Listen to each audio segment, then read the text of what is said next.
Hello, welcome to my YouTube channel. This is CryptoChom Trader and this is week 26 ng BTC analysis natin. So, July 7, eto ngayon. So, right now, July 8 na pero late ko na post Tuesday. Pero ano ba yung July? Okay? Hindi lang siya basta new month. Makinig kayo dito hanggang matapos yung session dahil meron akong reward sa inyo at the end of this video.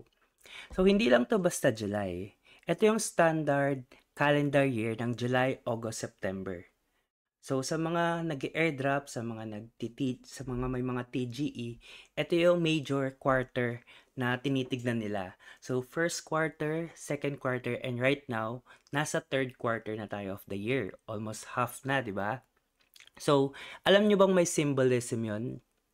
And yung symbolism na yung third quarter is about reflection, transition, and releasing. So later malalaman nyo yan at the end of this video. Pero balik muna tayo dito sa BTC analysis natin, week 26. So tandaan nyo na, reflection, transition, and releasing. So later may message ako sa inyo dyan. So recap muna tayo ng week 25 natin. So this is week 25. Bearish and small reaction to a higher time frame. Bearish yung bias, small bullish reaction to a higher time frame bearish movement. Actually, nangyari na to sa area na to. Yan. Nagkaroon siya ng bearish. Tapos, ang mali lang dito sa analysis ko is hindi niya tayo binigyan ng small higher time frame bullish. Masyadong mataas yung inangat niya dito. Okay, umabot almost ng 109K. So, yan yung protected last high natin. I'm not sure kung na-hit na niya yung 110K. Pero later, makikita nyo, maganda to. So, major selling zone, valid na valid. I hope nakaka-capture kayo dyan. May short ako dyan, kaso na SL lang. Pero naka-short ako dyan. Expected structure, ganito. Tingnan natin kung na-work out yan ni market. Buying zone level dito sa area na to, which is malayo pa. Punta ngayon tayo sa chart. Now, dito sa protected last high, tinapik ba niya yung 110? Hindi. Ay, yes, tinapik niya ito. Okay? Pero iniwan pa rin ng market kasi hindi naman siya nag-close. Kumbaga, tumaas lang siya for top, then bumalik din siya sa baba. So, protected last high pa rin natin yan kasi hindi pa yan nilalagpasan ng market. Yung 108K dati dito, 106K yan, nilagpasan ng market kaya hindi na natin siya sinasali dito. So, I hope nagigets niya yung protected last high. Dapat si market makalabas dyan para tanggalin natin yung 110K or 112K. Next. Itong structure na to, too early dito sa area na to. Pero gagawin niya yan sa dito. Okay? So, tapos na tayo ng sweep. Ito na yon. Next, kailangan niyang bumaba dito na sa area. Okay? So, ito, false alarm. Mali to. Maling structure to. Kasi dinaretso niya pa baba. Correct. Pero hindi na siya nag-sweep pataas. Ulat ha. Supposed to be dapat kasi umakyat muna siya, sweep, tapos basagin niya yung chok. Ang nangyari, binasag niya muna yung chok, tsaka siya tumaas. Okay, so ililipat natin si change of character dito sa previous. Okay, so alisin ko muna to.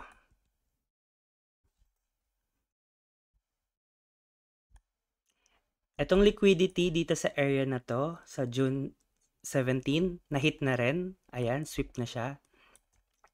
Ngayon, i-explain ko sa inyo yung structure. Etong change of character, kung nag-change of character ka or ano man yung ina-apply mong structure, mapapansin mo, dito natin inaabangan yan sa POI. Ito yung POI natin, yung major time frame trend lines. Ayan yung trend line na yun. Malinis. 1, 2, tapos dito siya nagre-react. Ngayon, may sinasabi ako sa community na once nag-breakout si market, hindi ka pa rin sure na lalabas na siya pataas or magre-retest siya na ganito. Like for example, nag-breakout siya ng ganyan, magre-retest siya dito, tapos lalabas siya. When I say kailangan mag-trade ng market, wait, papakita ko sa inyo. Okay, ayan, pakibasa. Ano bias mo, coach, this market right now? Bear pa rin, may short ako. So, yan, hindi pa yan valid breakout. Nakalabas na si market dun ha. Ito na yung area na yon, 109K. Hindi pa yan valid breakout. Next dyan, dapat mag-trade siya above. When I say mag-trade siya, okay, bigyan niya tayo ng information. So, dyan sa area na yan, bibigyan niya tayo ng confirmation. Anong confirmation yun? Galing dito sa low, hanggang dito sa pataas, or kahit dito lang sa structure, makikita nyo na yung movement niya is parang ganito. Okay, yan yung supposed to be na next. So, paano ko nalaman? Kasi from this low to this high, etong reaction na to is equilibrium. Pag sinabing equilibrium, ito yung center ng low tsaka ng high. Wait lang, para di kayo malito. Alisin ko rin muna tong mataas na to. Later, stretch natin. Alisin ko rin tong arrow na to. Diyan ko muna lagay. So, tingnan nyo lalagyan ko siya ng gun box. From this low to this high. Okay. Nakita nyo, ito yung low natin, ito yung high, and ito yung equilibrium. So, kung mapapansin mo sa equilibrium, market is attempting to go down sa area na to. And pag na-break niya to, magke-create siya ng panibagong structure dito. Or magte-trade siya. Pag sinabi mag-trade, bibigyan kanya ng clue kung ano yung gagawin ng market. So, dito sa itsura na to, this is a bearish movement. Like pag ganito yan. Okay. May tumataas din na ganyan, pero mas lamang yung bearish movement niya. Makikita nyo ulit kasi sa ganitong structure. Oh, familiar ba kayo sa trend line na yan? Oh, yan yung ginawa natin ng 4-hour time frame. Ito rin yun. Pumasok lang tayo dun sa loob. So, bearish yung movement na to. Ngayon, saan natin to nilagay? Okay, ito yung sinasabi na umangat siya. Ito yon, yung high. Nag-break siya ng chalk. Dito yon, na-break niya yung chalk. Tapos hanggang dito na lang siya, which is good for shorting. And dito yung SL sa high. So dito, between this area, hanggang sa 1 or dyan sa high na yan, good to short yan. Kasi nasa taas. And supposed to be, ang target mo dyan is dito sa 0, sa low, pwede dito sa imbalances, pwede dito sa pinaka-low. Okay? Kung hahanap din ako ulit ng short dito, ganyan din. So, bago tong July na ginawa natin, hindi to katulad ng previous analysis. Kasi usually, ang ginagawa natin dyan, hindi natin siya kina-counter trend. Usually dito, pinag-buy ko kayo dito. Bakit? Dahil, magre-react si market sa area na to. Fresh area kasi yan. Ngayon, dahil nandito ngayon si market, pwede siya mag-react ng downtrend. Anong basis ko? Ito lang yung trend line. And yung mga confirmation na binibigay niya sa smaller time frame. So, risk ba na mag-short dito? Actually, hindi risk. Mas risk na mag-long dito sa area na to. Kasi nasa resistance ka. Kung gusto mo mag-long sa area na to, dapat nandito ka sa baba or makakuha ka sa 0. For example, long yung iniisip mo antay mo lang siya makababa ng discounted pa. Tsaka ka pumasok ng long. Kasi pag pumasok ka dito ng long, saan mo lalagay yung SL mo? Okay, dito. Or dito, pwede naman. Pero, mas risk yung long position dito kesa short via structure. So, alisin ko na to. So, na-explain ko na sa inyo yan. Ito. Okay, ito. So, balik ko na rin itong major trend line natin. Yan ang perfect example na si market is nagte-trade above or below. Yan, binigyan ka niya ng info. So, dyan sa itsura na yan, pwedeng bearish yan. Saan pa yung structure ng market? Kung ito yung basis mo ng resistance, pwede mo rin kunin naman to yung supply dito. Yan. Okay, nagre-react si market sa supply. Take note pag nag-short kayo dito, maglagay kayo ng TP1, TP2, TP3, TP4. Kasi, just like sinasabi ko dun pa sa May pa or April, higher time frame bullish talaga to si BTC. Ang kinakapture lang natin is yung 4 hours kaya tayo nagkakaroon ng bearish movement. Pansin nyo, hindi tayo nag-1 day, hindi tayo nag-1 week. Pero pag nag-1 day tayo or 1 week, bullish talaga to si BTC. Okay? And it could break 112K. Pero dahil hindi na, biruin nyo kayo nag-aantay ng all-time high na ma-break niya yung 112K. Ito yung last 112K niya. May 22 pa lang. Ang inaantay nyo kung lalagpas ba siya ng 112K. In short, nag-aantay na kayo ng almost 46 days or 278 candles. Wala pa rin si market binabasag na all-time high ng 112K. That's why nandito tayo sa 4 hours para matrade nyo yung minor lang na structure niya. Let's say bumaba siya dyan, matrade nyo. Umakyat siya dyan, matrade nyo. Okay? Hindi tayo magbibigay ng analysis na good for 1 month or good for 1 week. Dito lang kasi pwede na tayong mag-scalp dito sa area na to. So let's say mag-short ako dito. For example lang, re-refine ko pa to. Mag-short ako dyan. Target ko dito lang. Okay? So kung maglo-long naman ako dyan, antay ko si market makababa muna or bigyan niya ako ng mas magandang discount. So, pwedeng dito ako mag-long. Then, decision ko na lang kung saan ako magtitipi. So, yan yung idea. Waiting ako sa ganito.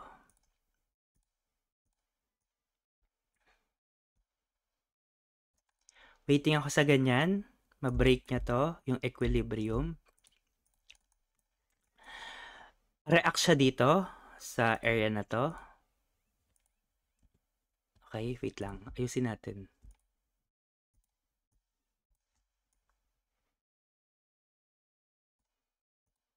Green to kasi pwede kayo mag-long dyan. Take note, ang ilalong nyo dito is reaction lang ng market kasi bearish yung bias natin. Konting reaction, then pag ginawa nyo yan, pwede siya mag-create ulit ng isa pang ganito. Wait lang. 1, 2, 3. Okay? Then breakdown. Expected structure natin yan. What if mag-bullish? Okay? Ito yung bullish natin. Solid arrow. Gawin natin blue. If magbubullish yung market, isi-sweep niya lang tong low na to. Dito ko nalalagay.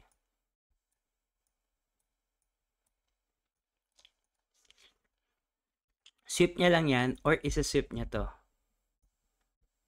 Yan, pag ganyan. Yan na yun. Yung reaction. Sisip niya yan, tapos dadiretso siya pataas. Malaman nyo na bullish yung market kasi nabe-break niya lahat yung 112K, 110K. So right now,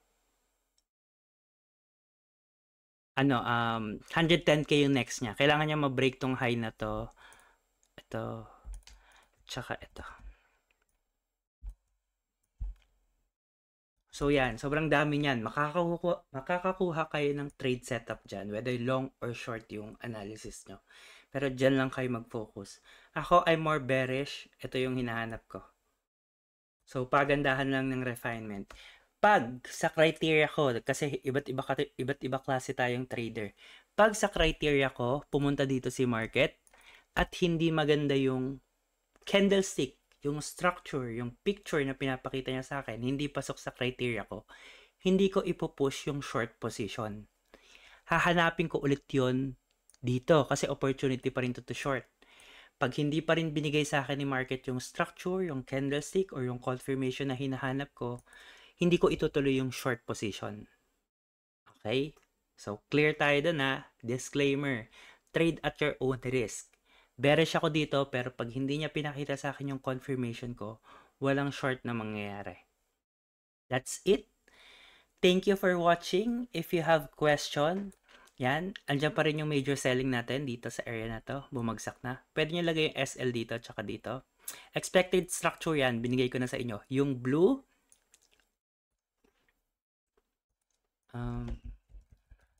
blue arrow, bullish reaction. Red arrow, structure.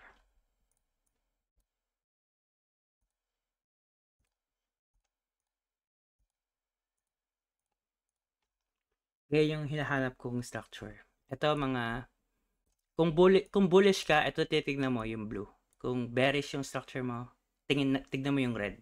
Okay? So, pag tingnan mo yung red, babagsak siya dyan, tapos itong blue, magiging reaction niya lang yan, tapos babagsak ulit siya. Pero kung blue yung reaction mo, babagsak siya dyan, tapos si blue, dadiretso pataas, tapos tataas ulit. So, yan. Under yan ng expected structure. Major selling, buying zone as is pa rin, protected high as is pa rin.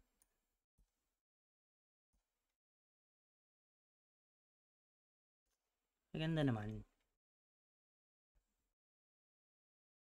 Bearish ko hanggang dito lang sa 104.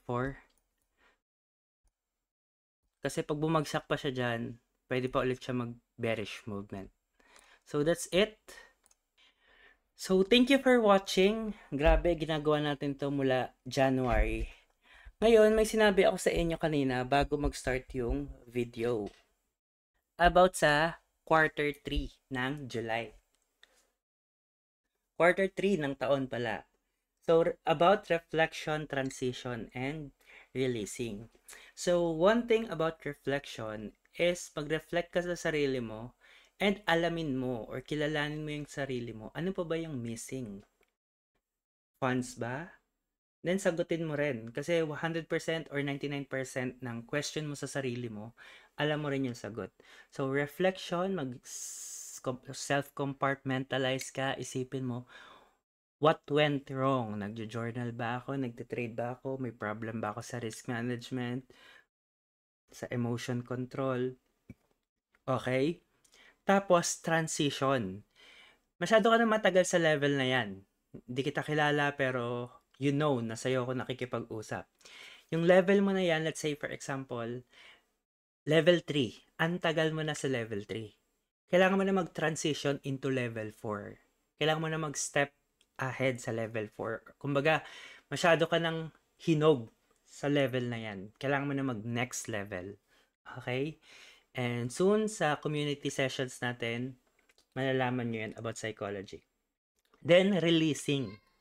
Some of you masyadong focus sa isang bagay na nawawala yung discipline nyo or yung mga plans nyo on a daily basis. Let's say for example, sabihin ko alt season by December. Yung trade mo magkaka-problem on a daily basis dahil nakafocus yung mind mo sa alt season ng December. Gets? So, ang gagawin mo, instead na yung nagtitrade ka ng normal setup, nagtitrade ka ng normal setup, katulad ng ginagawa mo sa araw-araw, ngayon ang gagawin mo, hahanap ka ng maganda. Ape, sabihin natin ape. Hahanap ka ng ganyan. Okay? Yung nasa bottom. Alam niyo na gagawin ko dito. So, for example, alt season, hahanap ka ng ganyan. Then, popositionan mo yan ng ganito. Yung iba, hindi ginagawa yan, pero yung iba, ginagawa talaga to. Kasi ginagawa ko rin naman to dati, kaya alam ko. Ngayon, nasira na yung planning mo, nasira na yung sizing mo, nasira na yung structure ng funds mo. Kasi pag ginawa mo to, malaki yung risk niyan. And, uulitin mo yan sa ibang pair na merong bottom na ganito. Tapos wala kang specific TP. As if naman hindi siya mag-retrace dito. Hindi siya mag-retrace dito. Kumbaga yung target mo is all-time high talaga. Like, ayun, all-time high. Okay? Nasisira yung plan mo. Nasisira yung discipline mo. So, yan yung releasing. Mag-focus kayo on a daily basis sa self-improvement, sa pag-upskill. Yung ganyan, makaka-capture nyo rin yan sa tamang panahon. Okay? Kaya itong analysis na to, good lang to for 4 hours. And pinili ko talaga yung 4 hours time frame para sakto sa 1 week. Okay? Hindi ako pumili ng 1 day kasi matagal yung galawan. Pag 1 hour naman, medyo mabilisan. Kaya 4 hours kasi hindi kayo may iwan dito. Kung ito mapanood mo ng Tuesday, Wednesday, or Thursday, magiging valid tong structure na to. Kasi 4 hours, 4 hours, 4 hours bago pa makababa yung candle. Okay? And bago matapos tong structure na to, next week na, naka-update na agad tayo sa YouTube. Kaya mag-focus lang kayo dyan. Get as much as you want. Kataasan nyo yung market. Then, yun. Good luck sa trade this week. Maka-capture kayo dyan, madali nyo na lang maka-capture lahat ng ads. Trust me. So, yun. Trade at your own risk, not financial advice. High risk, high reward talaga tong trading. Pero, masaya to. Yun lang. Thank you. By the way, i-promote ko lang. Meron tayong community sessions sa Telegram. Every weekend, magkakaroon tayo ng poll doon or voting. Depende sa time slot, sa current knowledge mo, beginner, or intermediate, advanced, profitable ka ba, unprofitable, or date and time kung saan kayo pwede. Tapos, i-calculate ko lahat yon, then magkakaroon tayo ng session. Siguro para sa morning and para sa evening. Okay? Kilala niyo ako magturo with PowerPoint and very detailed. So, make sure to take down notes and ayusin nyo. This session na mapapanood nyo, ako magbibigay ng date. Pag na-attendan mo to, makaka-trade ka from zero knowledge to trading the market. Okay? Ina-excite ko kayo pero kaya natin gawin yan. So, yun lang. Pasok kayo sa Telegram. Nandyan yung link sa baba. And vote kayo every weekend. See you ulit. Bye-bye and good luck sa trades.